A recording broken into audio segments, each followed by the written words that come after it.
Hello again, this is C. Hope Clark. This take is going to be marketing, putting out the word for your book. So I'm going to talk about a subject most authors totally hate, and that is marketing the book that they've worked so hard to get to this point. A lot of authors think that once they get this book published and they put it on Amazon, it's done. No, I want to think of Amazon as nothing but this huge library, and you are one book on a shelf, and you don't even have a number on it for people to look up and find. So there you are sitting on Amazon amidst millions of books, and how is anyone supposed to find you? Amazon is nothing more than a parking spot. So if you can keep that in mind, then you might have a better handle on the reason why you need to market your book in order to make any sales. Those that are making a lot of money from publishing are out there beating the pavement and actually doing things online and in person to build up a platform, is what we call it, of readers for their books. So you can do as much or as little marketing as you want to. Your results and your returns will equate to the time that you invest into it. So just want to let you know that up front. I'm going to give you some basics that you can do. Every step, every little thing you do is going to improve your sales. So you can start and stop at any place that you like. If this is a hobby and you just want to try and see if you can get a little pocket change every month and just to feel published, that's great. Then do that. But if you want to one day maybe leave the day job and write full time, you need to take it very seriously. So let's talk about all your options there. I'm going to start first and foremost with a website. You need a home base, someplace on the web. Because this day and time, if somebody hears about you, they're going to look you up. They may even see a book by you, read it, and then go, who wrote this?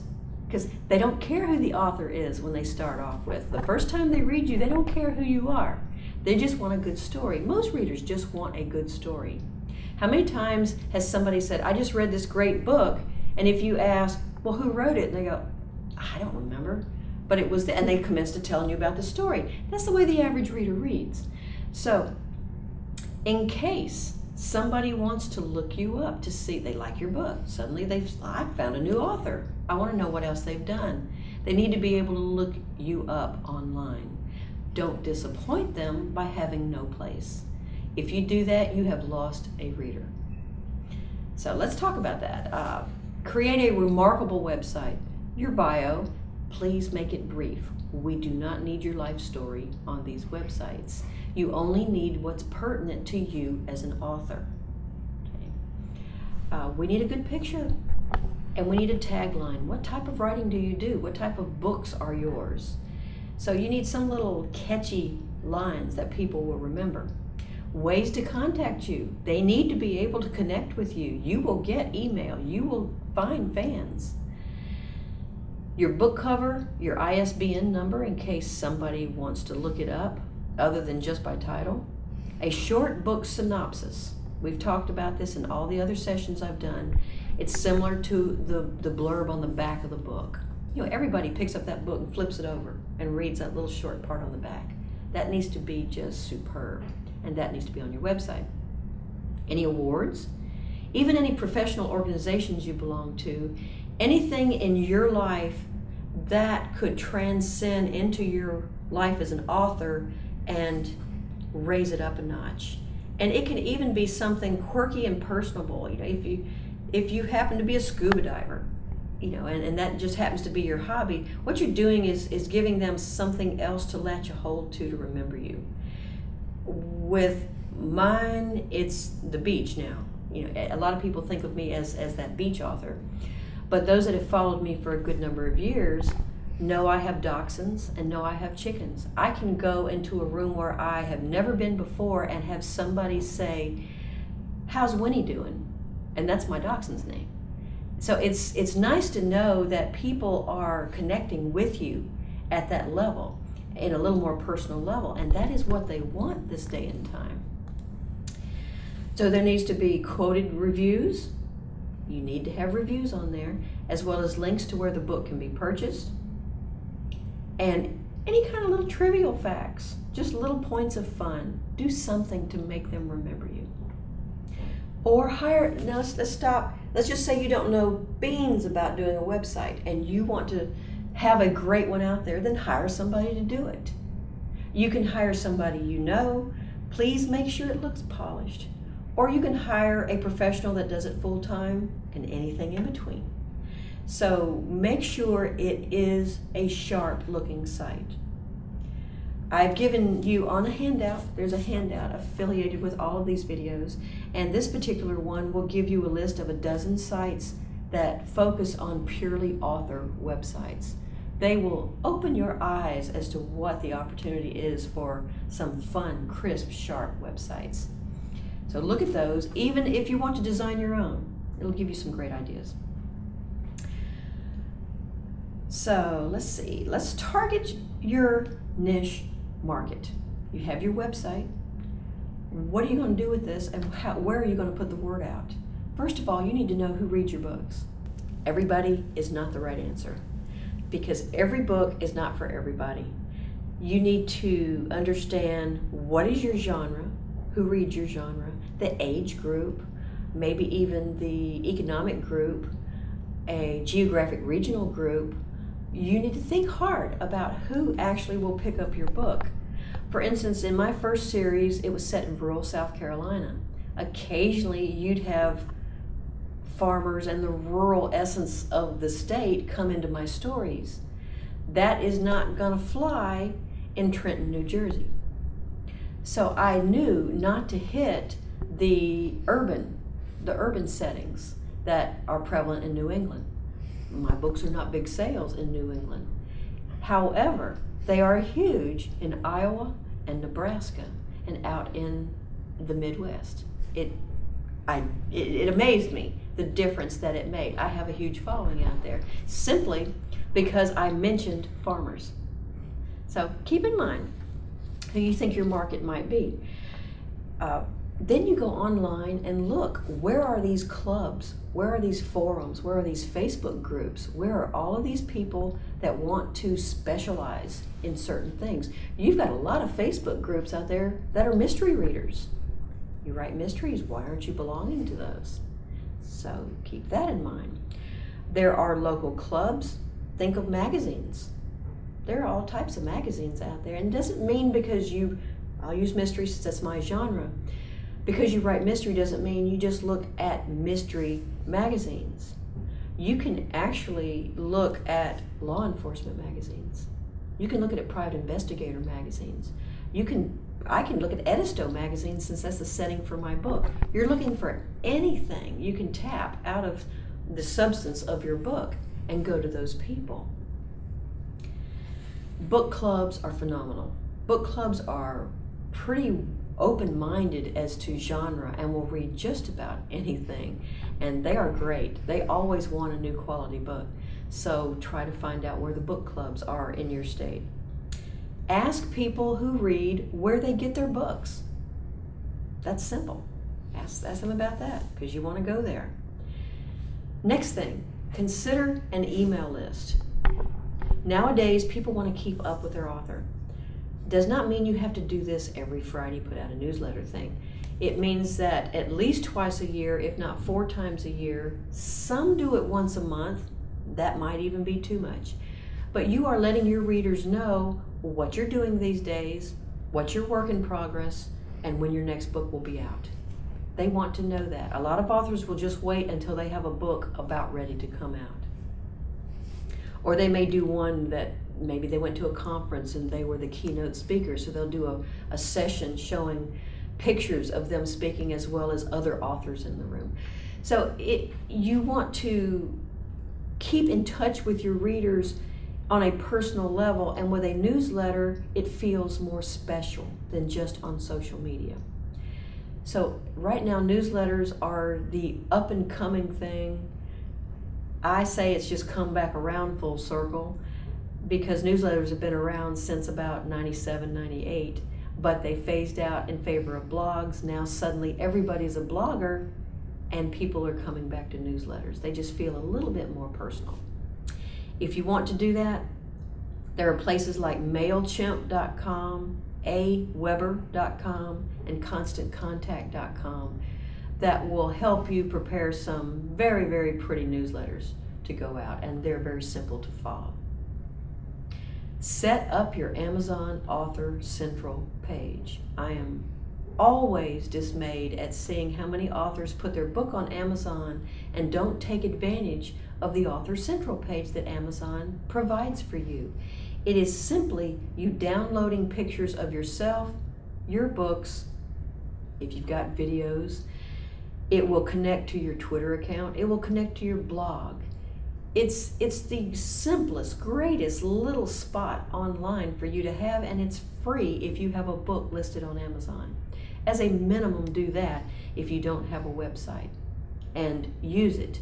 Use it and outfit it out to the nines the best you can, because it can be your professional appearance online. People need to see that. They need to know that you're serious about what you're doing, that you're just not throwing a book out there to see if it sticks. Okay? Get to know Amazon, period. Amazon is the king of books, the king of publishing. I don't care how you slice it. If you're going to publish a book, you're going to use Amazon. So become familiar with all the tools that they have. There are so many programs that they provide. There are bestseller lists that you can be considered for. There are different ways of publishing. You can even do audio. You can do video. You can do comic books. There are so many things you can do on Amazon.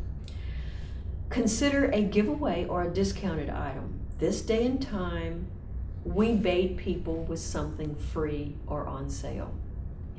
A lot of authors are doing that with a temporarily listed free or 99 or $1.99 book. And there's nothing wrong with that.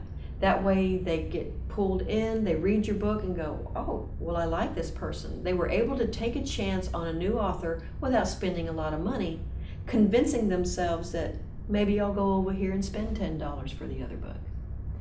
That is a very good marketing tool, and especially when you're a new author, it's an extremely valuable tool. Just don't overuse it so that you become known as a cheap author. Don't become the Kmart Blue Light Special author out there. You still want to sell your books at your $10, $11, $12, $15 rate, but there's nothing wrong with offering them a little taste in a book. Usually it's your first or your second or an older book, to let them see what you're all about. It can even be, let's say, a short story. Maybe you don't want to let loose of your books. Consider a novella. Write a separate little piece, a short story, a novella, and give that away for free. So, just something to think about. Then focus on at least one platform outside of Amazon. Whether you have a blog, a podcast, you do some YouTube videos, they don't have to be much. Skype. Become familiar with some of these so that you are available other than just sitting on Amazon. If you want to do a blog, or even a newsletter for that matter, if you want to do an informational newsletter that may come out a week or every 2 weeks, like I do, make it eye-catching. Whether it's your blog or your newsletter, make it eye-catching. Offer content your readers would want to know. Don't make this all about buy my book. Buying your book ought to be secondary to educating, informing, and entertaining your readers. Write about things you love to connect with those readers. It might be a brief little blog post about your dachshund. I also have chickens. I've actually done essays about my chickens. And I am still constantly amazed at how many emails I'll get that say, we haven't heard about the chickens for a while. How are they? That's a connect. That is a connect. And so that's the type of thing you want to pull from rather than just lead with buy my book. I would try to take out buy my book out of your vocabulary. Just totally take it out. Because if you are an author and your book is on Amazon, it's assumed you're selling books. So don't get in people's faces and don't hard sell with buy my book. Don't lead with, hey, my book is free, when you haven't even given the title or your synopsis as to what the book's about. It's amazing. I'm on Twitter a lot, and it is amazing in my feed how many say, my book's on sale today, buy my book's great, and it's all about the author and the sale before it ever gets to what the book's about. You sell a book by what the story is, not by the cost and not by the author. Show your personality. Don't be afraid to show a little bit of your personality when you make appearances, when you do your blog, when you do your newsletter, even on your Amazon Central page. Use some quirky photos if you want to, but use your personality. It's noisy out there. The competition is fierce. You have to stand out in some manner. I would take a point here, especially during a political season, avoid politics, avoid religion, avoid controversial subjects, unless that is what you write about. Then of course now, this is nirvana for you. But try to avoid all of those, because you will instantly alienate a major group of people. So people don't necessarily need to know your personal beliefs in order for them to get to know you. When you go to social media, and I believe everyone should be working at least one, if not two pieces of social media. For me, it's Facebook and Twitter. For you, it might be Pinterest. It might be Tumblr. So pick two and try to work them steady. That does not mean 24/7. It means every day post something. And people will start looking for you. They need to know that you're going to be consistent. Consistency wins over all of the gimmicks out there. If people know you're going to every day be on Facebook, they will check you every day on Facebook. You will become their regular that they look for. So be professional when you do it. Please keep your family, I'm going to nicely try to say this, your family off your Facebook page if it is about you as an author. Be very careful with that. I have one Facebook page, and my family knows that it is my professional Facebook page. I will have family sprinkle comments in there that I know are tongue-in-cheek type of thing, where they're pretending to be fans. But they also know not to put in the latest about the grandchild, or, how was the ball game. That kind of thing is reserved for another place. You may have a separate Facebook page for all of those types of things, but let me also warn you there. When your fans find you on one page, they're going to follow you to the other because they want to know more about you. So again, be careful on your personal page when you're talking to family and talking about things you believe in. They're going to find out what religion, what politics, what ball team you like, and they will know. So be careful what you put out there, because fans will find it. Try to use your name in all of these things. Your name, not Writer Tom or Amy Smith /author. Okay, that's like saying buy my book. Put your name out there. You want to be known for your name. Mine is C. Ho Clark. I don't say /author editor. I don't do that, because it's a given. I want them to look at my name and instantly know it. And the burden's on me to make that happen by how I market and how I reach out to them. But try to avoid putting author, writer, freelancer, all of that type of thing in your URL for your website, in the title of your newsletter, in the title of your blog, on your Facebook page, on your Twitter page. Try to avoid being so obvious with it, because it tends to tell people that you're a novice or that you're new. Set yourself up on Goodreads. Other than Amazon, Goodreads is probably number 2 of the place that you need to have a presence. Goodreads is full of rabid readers. It is a reader page, it is not an author page, so do keep that in mind. Readers can get highly insulted on Goodreads because they know that is their place. So that is not the place to go buy my book at all. However, you can also be a reader. You can also review the books you are reading, and you can post your books. You can have a Goodreads author page, which I do as well as my Amazon Author Central, as well as my website. I have all of these things, and they all connect to each other. And you can also do the occasional giveaway. Those readers adore the giveaways on Goodreads. You can post a book and say 2 or 3 copies that you're going to give away in 30 days. And it feeds from Amazon because guess what? Amazon now owns Goodreads. So it will feed from Amazon automatically. You'll have your beautiful cover there, the information, and you say, okay, I'm going to give away 3 books. And you will see the steady readers on Goodreads just line up. You can do a giveaway and have 700 people sign up in hopes of winning that book.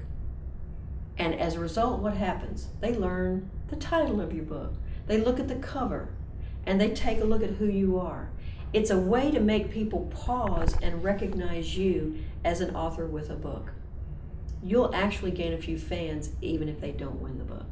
So Goodreads is a very strong platform. Please make sure you use everything it has to offer. Make sure you use some great keywords when you post your book on Amazon. Don't just put mystery. Put mystery, suspense, beach read, Edisto. I'm going off all the ones that are on my books. Female sleuth, detective, law enforcement. I'm trying to go down the list. There's just so many of them. Put as many as they will allow you to put in there. Because when you go to Amazon, think about it, and you're not sure what you want, there's no telling what kind of word you're going to throw in there to hunt to see what fits your taste.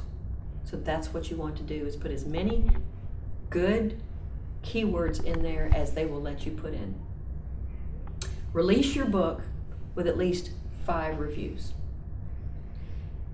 A lot of authors go, I can't get reviews. Yes, you can. Yes, you can. Just think of all the people in your world. The people, family, friends, the people you send Christmas cards to, the people at work, the people at school, the people at your children's school, the people on your block, the people in the civic organizations you belong to. Just go down the list of all the people you know. When I do a platform class, I make people actually write all of these things down, and it fills pages. It fills pages. Those are the people that you can send a postcard to, send an email to, and ask, would you take a look at my book? I would appreciate a review on Amazon. People that love you are going to do it. So it doesn't necessarily have to be your husband, your child, your mother, but people who know you will think it's cool that you wrote a book. Ask them, okay, if you like the story, just say that on Amazon.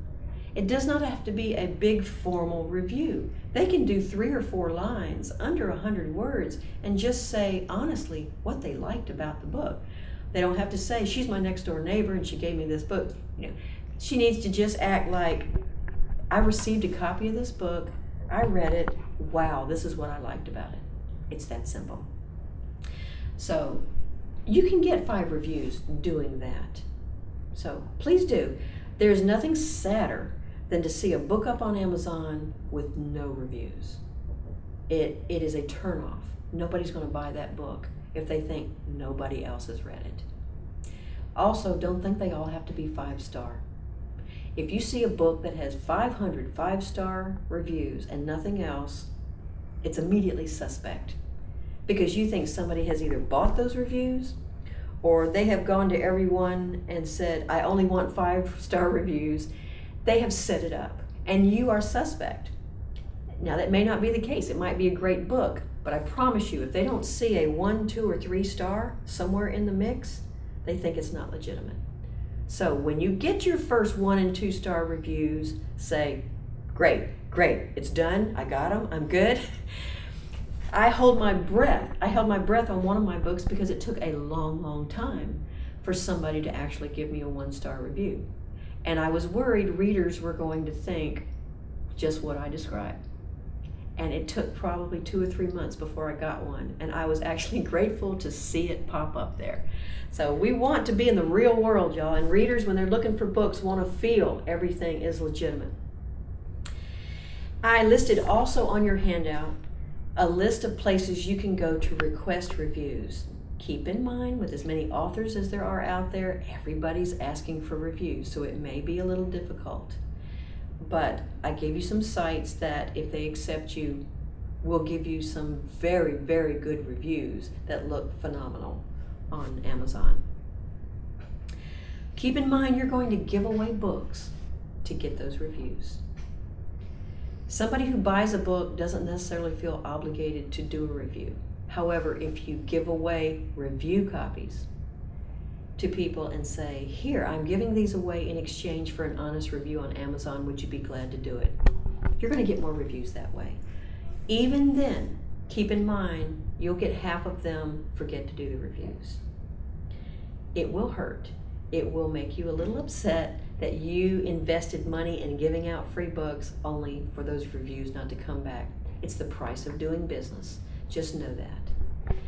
But sometimes with a little prodding, a little reminder, a little call, a little email, how'd you like the book? Oh, I forgot to do that.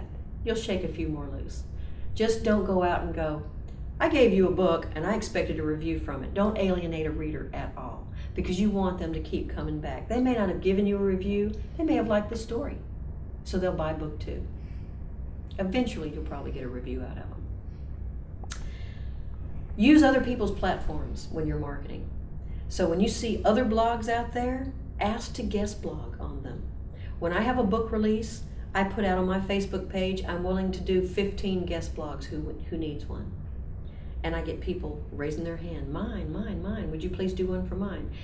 It wasn't that easy to start off with. I actually had to pitch blogs before. Just like a freelance writer where you pitch a story to a magazine, or an author where you pitch your story to an agent. I was pitching a guest post to blog owners. And there is nothing wrong with actually doing that and using their readership.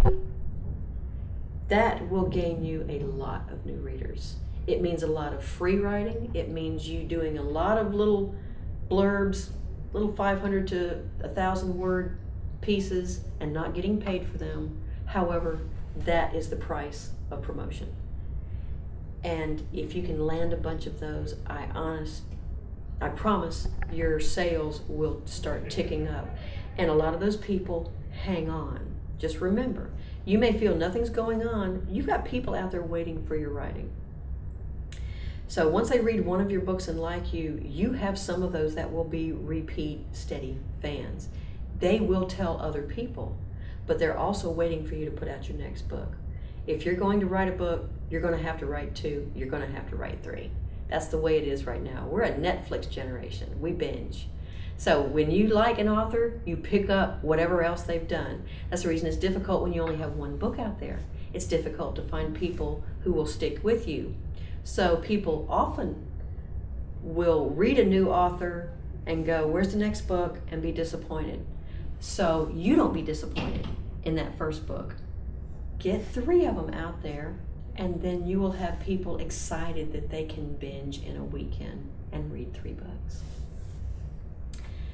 Use visuals everywhere. On your blog, on your Facebook page. Don't just put text, put pictures. I just put something on my Facebook last week that I did not expect to keep going out there. There's no telling, you can't predict people. I happen to live on a lake, and we have deer. I have several acres, and we have deer that are always on the place. Well, I happened to look outside my study window. It was in the middle of the day, and there was a doe at the edge of the lake. The sunlight hit her just right to where she looked bright red, and she was eating some bright green grass right at the water's edge. It was gorgeous. And so I stopped what I was doing, grabbed my camera, and took a picture of it. Went back to what I was doing. And I just saved that for me. And then a little while later, one of my fans talked about wildlife. I pulled that picture out and said, look at what I saw when I took a break from writing chapter 14 and put it out there. It just went and went and went and went. And people were like, that's great. You're so lucky. It connected with people. I promise you, you won't forecast all of these connections, because you'll put something so loony on there and you think it doesn't matter, and it'll go off to 2,000 people. And you may put something on there that you think is just so smart, and then it'll just fall on its face. Just keep doing it, y'all. Just keep doing it. Let the reader dictate. That's fine. When it comes to business cards, rack cards, postcards, depends on how you want to market yourself as to how you want to use them. I suggest your business cards be pristine. They need to be unique and sharp. I don't get anything for this, I promise, but I get my cards through moo.com because they are such a quality card, and I make it match my book. It's a miniature looking book, and it has the same substance on the card as my cover. And people will touch the card and go, ooh, and I've got them right there, and we open up a conversation. I'm just not handing out cards hoping somebody will one day pull it out of their pocket and look at it. So business cards are very important. Also consider rack cards or postcards. They come in handy for mailings. I do occasional mailings, the old-fashioned mail and a postcard. I do that if I have an event coming up that's local, and so I kind of cover a little bit of the local area to get some people there that I know follow me. Rack cards are a little longer. They're about this tall, about this wide. And those are handy if you go to a conference or a book signing. You can put more on a rack card. I have every one of my books, front and back, on a rack card so somebody can get the whole picture of me. Have things like this. You're going to have to trial and error, see what works for you. Don't go crazy with it because you can spend a lot of money. No, you don't need pins. No, you don't need t-shirts. No, you don't need key rings. Just let that stuff go. You're selling books. Stay on task. Stay on target. Join your Chamber of Commerce. I can't say enough about that. That does not mean if you're in Myrtle Beach, you have to join the Myrtle Beach Chamber. You might go down the coast to Pawleys. You might go to Georgetown. You might go to some of the smaller ones because chambers can be pricey to join. So start with the smaller ones. I happen to live in Chapin. I'm joining the Chapin Chamber of Commerce. I belong to the Edisto Beach Chamber of Commerce. Joining that chamber has reached more marketing opportunities than I could have if I'd just gone out and bought ads. It is wonderful because they look after each other and they connect with people interested in coming into the area. And imagine if you have a rack card that goes in that bag of information that goes out to someone, hey, I'm interested in moving to the area. Could you tell me about it? There's your book. So join a Chamber of Commerce. There's a lot they can do for you. Right now, my books are in Explore Edisto magazine. That magazine is in every rental that every tourist is going to see on Edisto Beach for the next year. So every Sunday when the new tourists turn over with their rentals, that's new people that are looking that my book is available at the local bookstore. That all came because of my Chamber of Commerce membership. So I can't emphasize that enough. Make some appearances. Avoid looking desperate. Pick and choose where you appear. Don't just know that wherever you appear, it's going to reflect on your quality. So don't just show up anywhere and you sitting there out in, say, some type of fair event, you're sweating buckets because it's 98 degrees outside, and you're sitting next to someone who's crocheting doilies or or selling homemade dog treats on the other side. I mean, where that is quaint to a certain degree, and if you have a book that is cozy and quaint and spins off of these types of things, that's one thing. That's great. You fall right into the theme. But if you have a serious mystery, that's not going to fit. So pick and choose where you make your appearances. You do not have to make them everywhere. And if possible, go where there are as few presenters as possible. If you go into a group where there are 30 presenters, you've got competition. You've got a lot of competition. So I hate to say make it all about you, but as much as you can, make it about you. Saturate locally first. We think when we publish, especially because we're on Amazon, we have this reach across the world with our books. Start local. Local are going to be more inclined to buy your books than national. My books are set in South Carolina. Of course I'm going to go local. I'm going to sell more books in South Carolina than I will in Georgia, in Maine, in Washington State. I just am. So why not go to where the buyers are? Know your niche market. That's where my niche market is. I don't care if I sell 10,000 books in South Carolina or 10,000 books across the United States. It's 10,000 books. So why not stay close by where you're not on the road, you're not spending more money, and you might just even know these people. And these are people who would be more than willing to support you than somebody 5 states away. So keep that in mind. Consider Selfie, and that is the state library is sponsoring the Selfie program, and it's where you can publish your ebook for the local patrons to check out. Please check that program out. It is a great marketing tool. It's great if you're new, it's great if you're seasoned. So please take a look. It will put your name out there across the state of South Carolina. And I think that's a great marketing tool. Enter contest. Winning those can make a big difference. Consider ebook marketing sites. I give a lot of them. There's a long list on that handout that you have on the website.